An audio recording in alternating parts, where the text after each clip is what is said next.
சிறப்பு நீதிமன்றம் விதித்த தண்டனையை எதிர்த்து எஸ்வி சேகர் தாக்கல் செய்த மனு மீதான தீர்ப்பை தேதி குறிப்பிடாமல் சென்னை உயர்நீதிமன்றம் தள்ளி வைத்தது.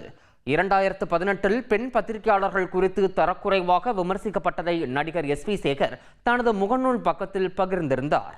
இது தொடர்பான புகாரில் சென்னை மத்திய குற்றப்பிரிவினர் எஸ்வி சேகர் மீது இந்திய தண்டனை சட்டம் மற்றும் பெண்கள் மீதான கொடுமைகள் தடுப்பு சட்டத்தின் கீழ் வழக்கு பதிவு செய்தனர். இந்த வழக்கை விசாரித்த சென்னை எம்பி எம்எல்ஏ மீதான வழக்குகளை விசாரிக்கும் சிறப்பு நீதிமன்றம் எஸ்வி சேகருக்கு 1 மாதம் சிறை தண்டனையும் 15,000 ரூபாய் அபராதமும் விதித்து தீர்ப்பளித்தது.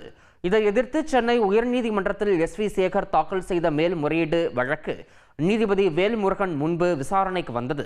சமூக வலைதளத்தில் பதிவிடப்பட்ட அந்த பதிவு உடனடியாக நீக்கப்பட்டதாகவும் தவறுதலாக நடைபெற்ற அந்த பதிவிற்காக மன்னிப்பு கோரியதாகவும் காவல்துறை தரப்பு ஆதாரங்களுக்கு சட்டப்படி சான்றிதழ்கள் சமர்ப்பிக்கப்படவில்லை என்பதால் விசாரணை நீதிமன்றத்தின் தீர்ப்பை ரத்து செய்ய வேண்டும் எனவும் எஸ்வி சேகர் தரப்பில் வாதிடப்பட்டது. அனைத்து தரப்பு வாதங்களையும் கேட்ட நீதிபதி மனு மீதான தீர்ப்பை தேதி குறிப்பிடாமல் தள்ளி வைத்தார்.